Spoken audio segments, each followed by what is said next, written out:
bɛnnen don Mali kunnafoni fɛ walasa k'aw ladɔnniya aw ka artistes ka actualité kan bi o hokumu kɔnɔna na an ka wele sera artiste belebeleba 2 ma n'o ye jɔn ye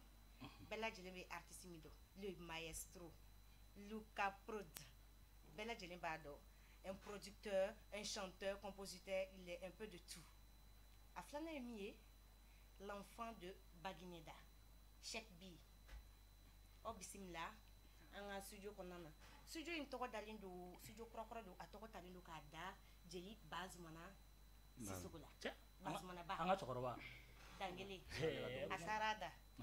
studio in tɔgɔ dalen don o de la jeli Bazumana ba ye kun ye jeli ye min bɛ mɔgɔbabaw ka louange kɛ ale tun bɛ dɔnkili da Mali ɲɛmɔgɔbabaw de la n'i y'a ka musique yɛrɛ mɛn hors thème na bi i b'a dɔn ko koba dɔ bɛ Mali kɔnɔna na Luka Prod yɛrɛ bɛ se k'o seere puisque lui il est armé Mali il est devenu il y'a chien o bisimila Ayuba Gafuraba ne kɔni b'a dɔn bi ma nɔgɔn dɛ an lajɛbagaw kulo b'an na o ɲɛ b'an na fɛnɛ bi kɔni ne b'a dɔn Luka bɛ boli ka bɔ plateau sanfɛ ou bien Cheikh B bɛ boli ka bɔ plateau sanfɛ awɔ dɛ parce que ne b'a dɔn question min bɛ yan Allahu akbar ne b'a dɔn Cheikh B i fɛnɛ de don Luka e fɛnɛ pɛrɛnnen don Orja tɛ fiyɛ dɛ an bɛ bi don direct de la jɔ yɛrɛ tɛ yen e ka baara kɛ dɔrɔn jɔ tɛ yen ok an bɛ question daminɛ ni Luka Prod ye Luka an bɛ fɛ ka dɔn Luka Prod i bɛ se k'i présenter an filɛbaga la ok ne tɔgɔ Luka Gindo Luka Gindo mɔgɔ bɛ n wele Luka Prod n ye artiste ye n ye beatmaker ye yani ka daminɛ Cheikh la fɔlɔ Luka parce que e Gindo e dɔgɔnɔ ye dɔgɔnɔ fama ok sans plus tarder an bɛ kuma di Cheikh B l'enfant de Bagineda on dirait aw fila kɔni il y a quelque chose qui est entre vous présentez ne ye Cheikh B o bɛ n wele o la mais ne tɔgɔ yɛrɛ ye Cheikh Ne Jara Cheikh Ne Jara a Jara i bɛ ka mun wɛrɛ de ɲini émission an bɛ taa ɲɛ awa sɔbɔrɔ min bɛ kɔnɔna na sɔbɔrɔ min bɛ kɔnɔna na an b'a kɛ sɔbɔrɔ 3 ye ok yanni an ka don question profondeur kɔnɔna na an bɛ fɛ Cheikh B i ka a cappella dɔ k'an ye i ka voilà vas-y ko Ala b'i fo ani foli ka kan ka dunuya da jɔn bɛ ni da kan dunuyatigi ko bɛ kɛ masa wa ne ye min kɛ o ni kɛli ka kan heya jabar se bi Ala ye Ala yafa nu ma kun fa jabar o se bi Ala ye Ala yafa nu ma mɔgɔ dacogo t'i yɛrɛ nɔ ye i ka n'i ban yɛrɛ la o t'i nɔ ye bana bɛ dɔlu la kabi don janw ni bana de don a dunuya filɛ u bɛ kasi bana man ɲi i kana hami Ala le nɔ a y'a kɛ kun min na i ma se k'o dɔn wa dunuya don bɛɛ mɛ ni da kan ok merci beaucoup Luka tun bɛna biti kɛ nin na sisan a ka teli o de fɛ n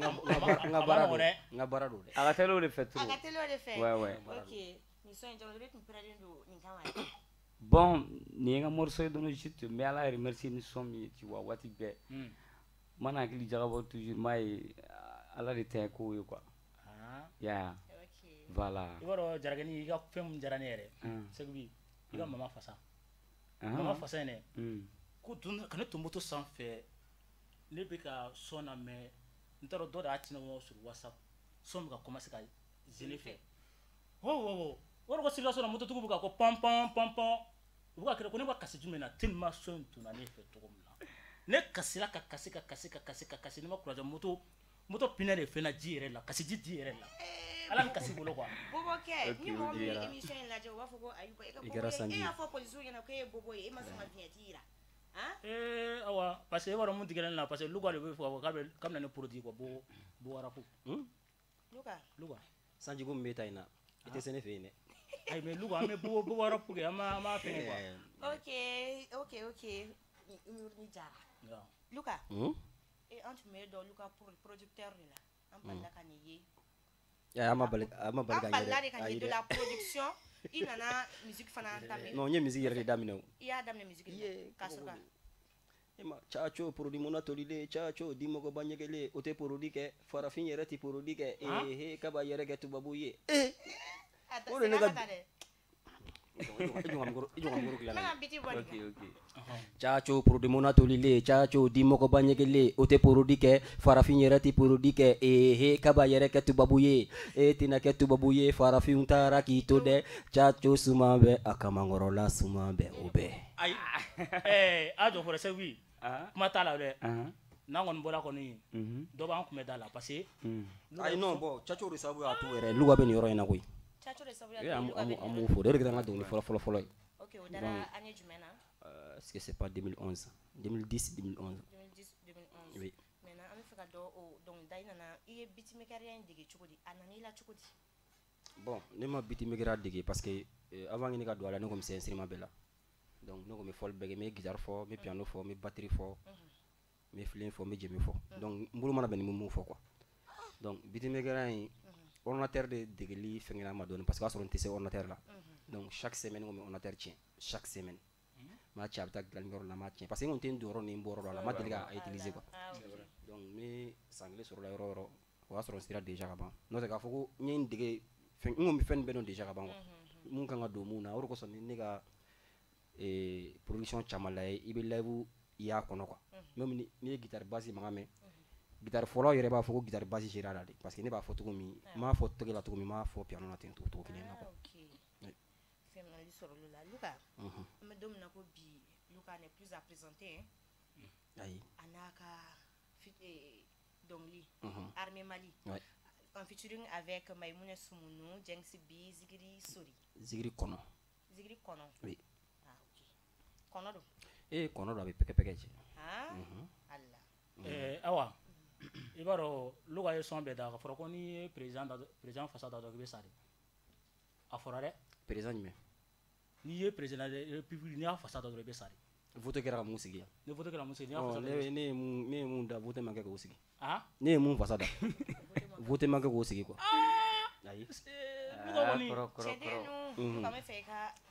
Kanu bɛ ne la Armée Mali kanu bɛ na sewale cɛdenu sewale seyila sewale mugu ni kisɛ la a ye taa wuli jugu la sewale bɛɛ ɲɛna sewale seyila sewale.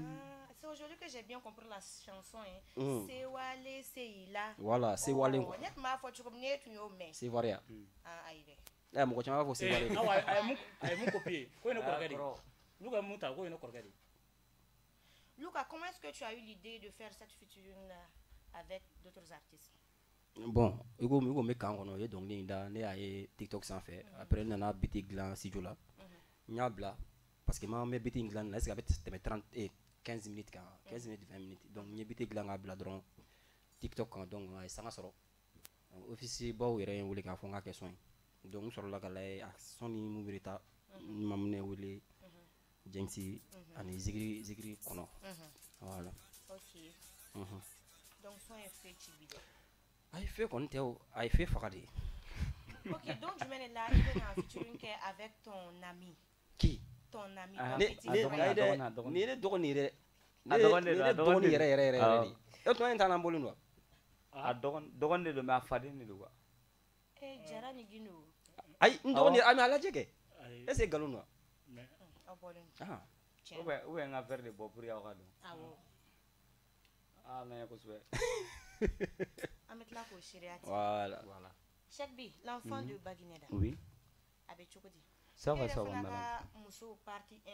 de muso furu. I ka muso furu ko in bɛ cogo di bi? Ouais bon. A sara fɔlɔ an b'a fɔ ten. Furu sara.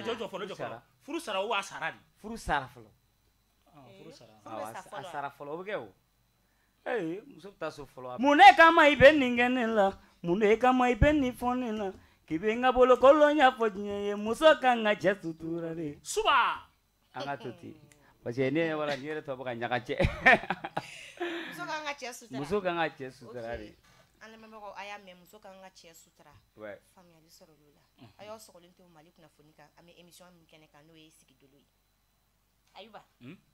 ye Luka t'i bolo. Luka. I bɛ se Bogokan na? Ayi n tɛ foyi mɛn o la. Ah? Ayi. E tɛ se Bogokan na? Ayi dɛ mais Luka i bɛ parce que ne mago bɛ Bogo biti de la quoi.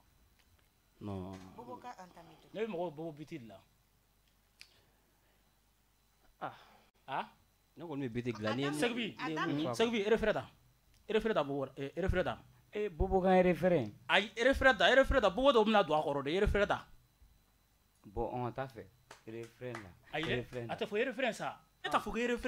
referen oh mais o jarabi dɔnkili dɔ d'a kɔrɔ jarabi dɔnkili dɔ la ay bon ne ma jarabi musique dɔ da ne tɛ se jarabi dɔnkili la dɔnkili dɔ da Segbi kana tɔn ka taa gɛn ta i ka mɔgɔ wali kana tɔn ka taa gɛn ta a da ok an ka taga fɛ aba ni yɛrɛ man di yɛrɛ n'a yɛrɛ referen da n'a tɛ a pasi hali biti tɛ se ka fɔ nin kɔrɔ ale tɛna wari sɔrɔ dɛ o kɔrɔ ne kɔni b'a dɔn ni bobo ye nin minɛ don o don Luka i b'a dɔn ko nin filɛ bobokan sɔrɔla aw n'a ɲɔgɔnna de fɛ o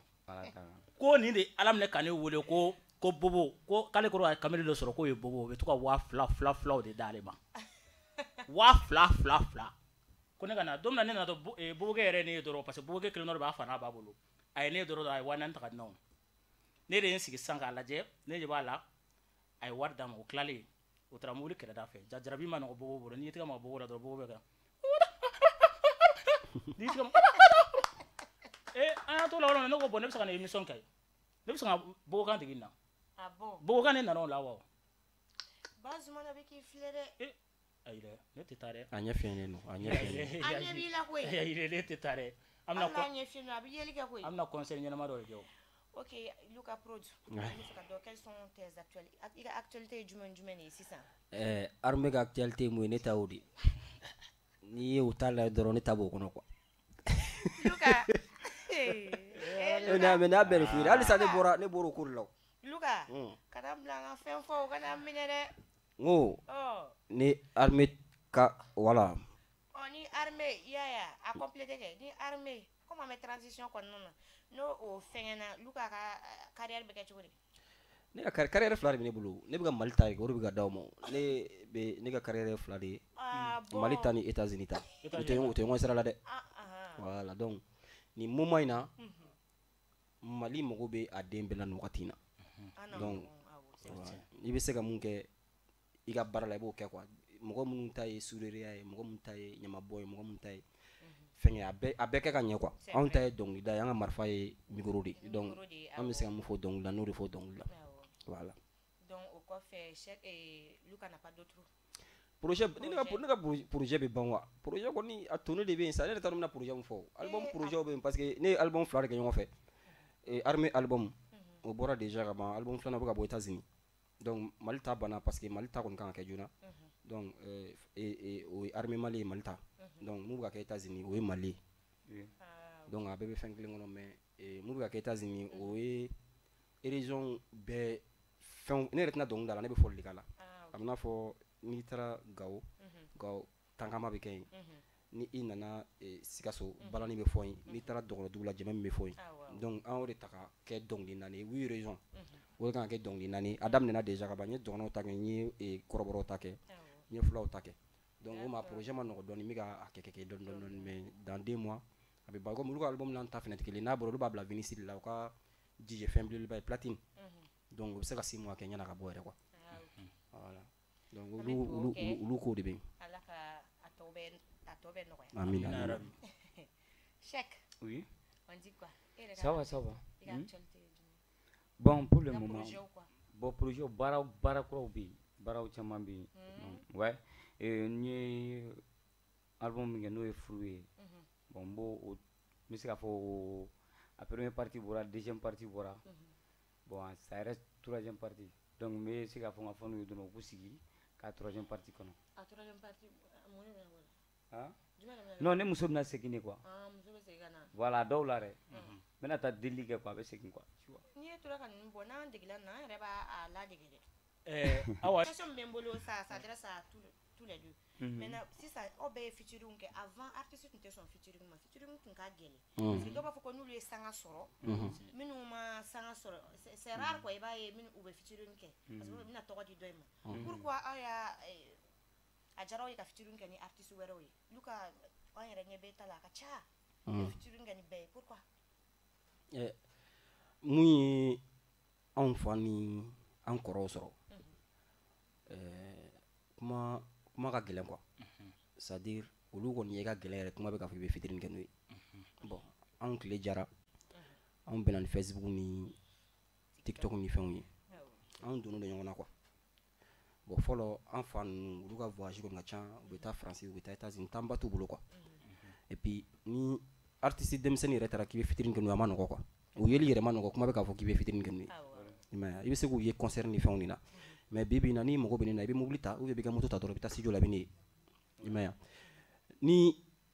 n'i ye featuring demandé ne la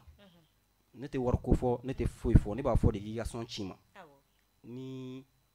fɛngɛ b'i la ni a tɔ fila bɛ kɔnɔ ni voilà talent b'i la n'i y'a ye talent b'i la n b'i dɛmɛ o dɔɔnin tɛ foyi i m'a ye don wɛrɛ olu bɛ se ka bila ne ɲɛ o fɛn o de i bɛ jɔ mɔgɔ min na bi dɛ sini donc mɔgɔ dɔ b'a bolo mɔgɔ min b'ale lamɛn ni n'a ye featuring kɛ n'o tigi kɔni tɛ ne fɛ a bɛ se ka kɛ ne fɛ nin sababuya la quoi donc mɔgɔ tɛ perdre featuring na quoi k'a fɔ i bɛ jɔ mɔgɔ la k'a fɔ ko tɔgɔ tɛ nin na ou bien fɛn tɛ nin na a kɛra cogo o cogo mɔgɔ dɔ b'a lamɛn quoi. Voilà. Oui. Bon, ne ye fitinin kɛ ni mɔgɔ caman ye parce que Luka y'a fɔ cogo min na quoi n kɔrɔkɛ y'a ɲɛfɔ cogo min na misiki y'o de ye ne ka fa ko dɔ la a bɛ jɛ ka fɛn dɔ kɛ ɲɔgɔn fɛ souvent beaucoup donné. On veut Luka faire ainsi de suite quoi. Mais pourquoi on voit sur les réseaux maintenant les réseaux sont saturés. Rivalité, snaya dobe, concurrence dobe artiste ou ni bi qui ne dit même pas son nom. Ni ekera karsa fait, ni ne be Luka fait, ni bobo ke be e fait. Parce que ni on mandi, on fana te ja. Oui. On de donc on blasera. C'est vrai. Et là c'est une folie. Qu'est-ce que vous faites? Il y a une correct de ɲininka wa. I b'a dɔn a bɛ ka kuma min fɔ an n'olu tɛ domaine kelen na an ni mɔgɔ si tɛ kɛlɛ la donc non mais c'est vrai on bɛɛ ka di mais on bɛ se ka conseil jumɛn de di voilà an bɛ se ka conseil mun d'u ma dɔnkili yɛrɛ n bɛ se k'a fɔ ni aw bɛ ka ɲɔgɔn sama o de bɛ aw lataa ɲɛ quoi mais a kana se fo niveau dɔ de ma adamaden kan ka keleya quoi hali ala yɛrɛ bɛ keleya n'i taara fɛn dɔ bato mun tɛ ala ye a ma di ala ye keleya ka ɲi diɲɛ fɛn bɛɛ la ni i ɲɛ bɛ mɔgɔ dɔ la ko ni tigi bɛ e ɲɛ a keleya b'i minɛ i ka fɛn dɔ kɛ mun ka ɲi n'a ta ye ou bien mun bɛ tɛmɛ a ta la mais k'a kɛ yɛrɛ a tigi ka sa o ye ɲɛgoya de ye quoi i m'a ye o de man ɲi donc mun ye o bɛ ka keleya ɲɔgɔn na mais mɔgɔ dɔw ta sera niveau dɔ ma f'i yɛrɛ tuma dɔ la i b'i sigi ni maliyɛnya ye. Tu te demandes même est-ce qu'on peut mettre pour quelle là. C'est vrai. Maintenant moi je pense que artistes ou quand comme en belle génération quelle est ou bien artistes ya on va faire ɲɔgɔn kan tuma bɛ se ka kɛ cogo min na walasa nin ka bɔ parce que nin bɛ musique la c'est quoi Mali musique bɛ yɔrɔ min na bi dan t'a la dɛ. C'est vrai. Bɛɛ de tun bɛ filɛli kɛ Mali la mais sisan on regarde mɔgɔ de bɛ k'an lajɛ an bɛ kɛlɛ u bɛna kɛlɛ jumɛn de kɛ bi. I bɛ mɔgɔ fila i bɛ featuring kɛ bi sini u bɛ fara. Et puis u ja ka gɛlɛn koyi ni mun f'i ɲɛna mɔgɔkɔrɔba kumana kow la cogo min an kɔni ta in na filɛya la i m'a ye an tɛ se ka foyi kɛ nin ko in na. kɔrɔ y'a fɔ cogo min na ko in kɔni rivalité diyagoya quoi. U k'a lajɛ mɔgɔ minnu bɛ kɛlɛ la u k'a dɔn k'a fɔ lahara bɛ yen mun tɛ nin si ye quoi et puis diɲɛ ye wagati surun dɔrɔn de i b'a kalama san 30 mɔgɔ caman bɛ san 30 kɔnɔna la dɛ ou bien san 10 kɔnɔ i t'a dɔn i b'o mɔgɔw la quoi et pourtant diɲɛ ye nago kelen de n'i sara dɔrɔn o y'a bannen n'i yɛrɛ ye miiri fɛn na i b'a dɔn diɲɛ fɛn bɛɛ f'u ye quoi parce que wari b'i bolo sanu b'i bolo tɔgɔ b'i la n'i sara c'est fini i tɛ na bilen quoi n'i miiri o la dɔrɔn i man ka fɔ i bɛ hadamaden ɲɔgɔn yɛrɛ ŋaniya juguya minɛ ou bien k'a ɲɛgoya minɛ quoi ninnu ta sinon diyagoya de don sinon ne yɛrɛ min filɛ non rivalité a tɛ mɔgɔ la ka ne bɔ ne kɔrɔkɛ bɛ n dɔn ne yɛrɛ kɔni tɛ o artiste o yɛrɛ ayi o yɛrɛ ale dɔrɔn tɛ o tɛ se o de ye artiste ka dɔgɔ Mali kɔnɔ yan ko n'i fɔra dɔrɔn ne bɛ ne baba ne b'a ko ne fo ne de ka jɔ ye fo ne ka taa n jɔ turu laban min bɛ sanfɛ dɛ fo ne ka taa n sigi yen quoi o de bɛ ne kɔnɔ quoi bon o la waati bɛɛ n b'a wele n ko n kɔrɔkɛ tɛ se e ka continue tout n bɛna ko dɔ kɛ sen na o juguya nin tɛ parce que o ye diyagoya de ye quoi i b'a dɔn n'i ye fɛn dɔ n'i ye baara a bɛ Mali diɲɛ baara bɛɛ don quoi fo ni mɔgɔninfin min dusu yɛrɛ t'i la quoi mais k'a bila niveau wɛrɛ de la o tɛ ne na quoi sinon i b'a sɔrɔ ne bɛ a bɛ ne ni Luka cɛ i bɛ taa ka sɔrɔ Luka ka fɛnw ne y'a ye ne b'a fɔ cɛ non fo ne ka kɛ tan mais n bɛ don n ka mobili kɔnɔ n b'a ka son lamɛn o artiste ka dɔgɔ Mali kɔnɔ n tɛ min ka son lamɛn kun quoi mais u ye baara min kɛ o baara in fo ne fɛnɛ kɔ o triplé quoi tu vois o de bɛ na ne la quoi tu vois donc mais ne ɲɛ b'a la o Mali ici fɛn caman bɛ yen fɛn a ko kelen bɛ ranking dɔ ye ka na kɛ bɛnbaliya ye ka na kɛ alors que bon malien an dun fɛnɛ kan ka jateminɛ ten k'a fɔ an bɛɛ de ye malien kelen ye a ka mɛn k'a fɔ k'an bɛ ka nin kɛ pays wɛrɛ artiste la o kuma ɲɛfɔ ka di a ka mɛn k'a fɔ ko an bɛ keleya ou des trucs fɛn dɔ ɲɔgɔn na o kuma fɔ ka di mais k'a fɔ k'an bɛ kɛlɛ fɔ n tɛ ɲɔgɔn kungo kɛ k'a kɛ an bɛ kɛlɛ fɔ ka tu vois bon ne kɔni bɛ se ka min fɔ a kuma la dɔrɔn artistes ka essayer bon u ka nin yɔrɔnin to yen u ka kɛ i b'a fɔ ne ni n kɔrɔkɛ ta ɲɔgɔn na quoi tu vois an bɛɛ b'an da de bɛ sɔrɔ la paix ok an bɛ dugawu kɛ ala ka Mali artistes bɛɛ lajɛlen don da kelen fɛ k'u bɔ da kelen fɛ Luka comme an bɛ ka se émission kuncɛyɔrɔ la ne e ni dɔgɔnin bɛ yan ka ban o featuring min bɛ daminɛ yan dɛ ayi ne ka featuring kɔni ne nin ka featuring na fɔ ne ni yɛrɛ de bɛ ka dɔnkili da o c'est à dire ni tɛ ban ne ka studio la o featuring k'a fɔ ko dɔ kɛ sisan k'an ka studio belebele surtout o de kɛra a mɔgɔ fɔlɔw ye ka na émission in inauguré émission in studio inauguré voilà j'attends ne ka n fasa kɔnɔ quoi awa a fɔ Luka ɲɛna i y'a faamu a ka son da polosiw la sinon polosiw ye kabako min da ne kan i b'a sigilen fɔnɔ bɛ ka fɛn kɛ cogo min na a ka son da polosiw la parce que fɛn dɔ don quoi ne bɛ ka bɔ goudron fɛ ko n bɛ ka centre bɔ dɔɔni ka goudron normal ta polisi ni katikati de ka ne ka moto minɛ n'a ka bila mobili kɔnɔ awa ne ma taa sen na o esansotigi min bɛ yen ko ne k'a lajɛ ka polisiw négocier ni 1000 francs ou bien 2000 francs ne ko ne fa n'i bɛ ne dɔn tugun kɔ i ka taa lajɛ ne taara polisiw la dɛ mobili bɛ don yɔrɔ min na dɛ dadenni ne ma taa dadenni fɛ dɛ mobili bɛ don yɔrɔ min na ne taara girin ka n sen kɛ ka bari de tan k'a ta k'a don polisiw bɛ kɛ suni kɔnɔ dɛ u ka suni kɔnɔ ko he e bɛ taa mun kɛ e bɛ taa mun kɛ ne ko awa an b'o la o ne donna o la polisiw tɔw bɛ ka fɔ da he n ka cɛ mun bɛ ne ko an b'o la commissaire n'a ka mobili bɛ ka don commissaire donna yɔrɔ min na dɔrɔn bɛɛ bɛ ka taa garde-à-vous bila commissaire ne ma dɔwɛrɛ ne taara commissaire kɛ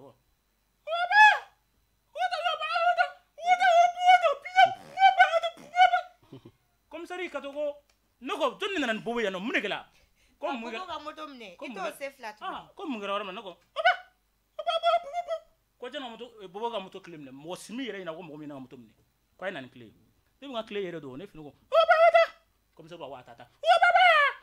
ne y'a ta ne moto boli e ko cogo di e bɔtɔ e ko k'e taara min na ne moto de ta sisan ka taa moto kafa don café wɛrɛ dɔw la cafétigi dɔw bɛ café min na yen nɔ o fana ka to ne ma ko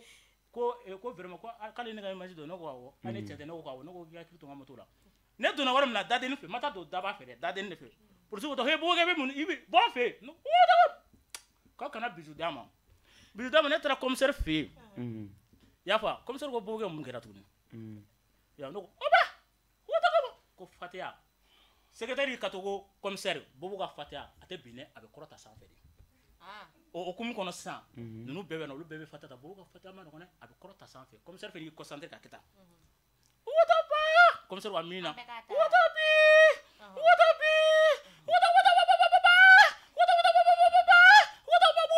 commissaire mun ɲɛna ne ko merci mon commissaire ko jumɛn a ye ne ta ne tigɛ ma ka tɛmɛ ne ye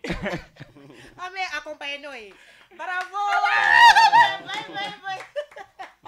Luka bɛ ne produit dans les jours à venir Luka a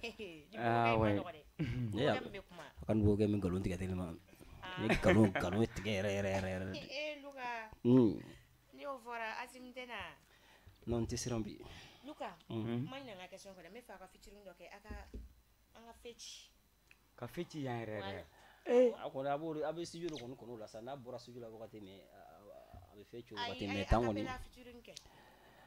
Luka e bɛ se o ɲuman na o ayi ne tɛ se o la kosɛbɛ dɛ ale n dɔgɔnin k'a kɛ quoi ne kɔni bɛ fɛn f'a kɔrɔ ale k'a kɛ i cɛ kɔrɔ baara b'i bolo ala de Jarabi son de ale an ye dɔ da kunnasini bɛ don jumɛn de o ye segu fasa ye an y'o bila ka mɔgɔw ka kuma tunu dɔɔni kuma caman fɔra k'an ye ala bolo ten k'u bɛ ko don an na diyagoya maliyɛnw ka ko an ta ye dɔnkilida dɔrɔn de an bɛ dɔnkili dɔrɔn de da foyi t'an ni ɲɔgɔn cɛ Rokiya furulen don ne yɛrɛ furulen don na ne tɛ faga bon kɔrɔ o bolo k'i y'a tari sa o bon tiɲɛ maliyɛn kɔni donc a ye segu da ko tunu wa ayi bon o mɔgɔ b'a fɔ an bɛ jarabi dɔnkili dɔrɔn de da o dɔnkili min bilala kunnasini ina o san 5 da o ma bila parce que a ko ne ka projet la États-Unis donc ne kɔni tɛ se k'a bila quoi après o tilalen a utiliser la o ko n bɛ se k'a bila n sɔrɔla k'a bila a bilala kunnasini kunnasini kɔta de i bɛ se ka dɔ fɔ e ko ko acapella jumɛn na sisan aw tɔgɔ an tɔgɔ jumɛn ka dɔnkili da aw ka fɛn jumɛn na ok ngana i woloba fo ne a denkɛ ka barika i woloba de no mama i woloba fo ne a denmuso ka barika i woloba de no a barika sɛgɛn furuso sɛgɛn a barika muɲu na dunu furuso sɛgɛn nin kuma bɛ di o jugu la maaw la de info ka ɲi nin kuma bɛ di o jugu la maaw la de info ka ɲi maliyɛnw bɛ sɔn na info ye ko info ka ɲi mama ka sɛgi sɔn na info ye ko info ka ɲi elu ka sɔn na info ye ko info ka ɲi maliyɛn cɛla muso an bɛɛ ka nin tele su i ma Mali kunnafoni TV don a la dɛ bon ne ye kuma bɛɛ fɔ ne ko n ka fɛn tɔgɔ fana e ko ko fɛn tɔgɔ Mali kunnafoni TV Mali kunnafoni TV i b'a dɔn problème kɛra min ye e de ma sɔn ka kuma in fɔ n ɲɛna sinon moi je te demande n ko n ka jumɛn de fɔ Mali kunnafoni bon ne ye ɲininka kuma daminɛ na i ko ko TV dɔrɔn de ok Luka k'an ka segin a kan tuguni an bɛ n bolo ko nin kuma bɛ di aw jugu la maaw la de nka tiɲɛ ka fɔ info ka ɲi info ti Mali kunnafoni info TV dɔrɔn info TV Mali kunnafoni TV dɔrɔn info TV Mali kunnafoni ma dɔrɔn mais e tigɛ Luka i t'a fɔ nin ka kelen fɔ a b'a to n'an b'a bɛɛ dabila sisan i b'a dɔn ne kɔrɔkɛ n tɛ sɛgɛn ko la sisan dɛ sɛgɛn ma di n ye sisan o fɔli i jɔ n ka si dɔ min n tɛ sɛgɛnba ma di n ye sisan TV dɔrɔn an ka da o dɔrɔn de ma mais parce que an bɛna émission clôturer quoi je veux que a ka ok a fɔlen bɛ di aw jugu la maaw la de nka tiɲɛ ka fɔ info TV ka ɲi a kuma bɛ di aw jugu la maaw la de mais tiɲɛ ka fɔ info TV ka ɲi Mali info TV Mali info TV kadi Mali info TV Mali info kadi Mali kunnafoni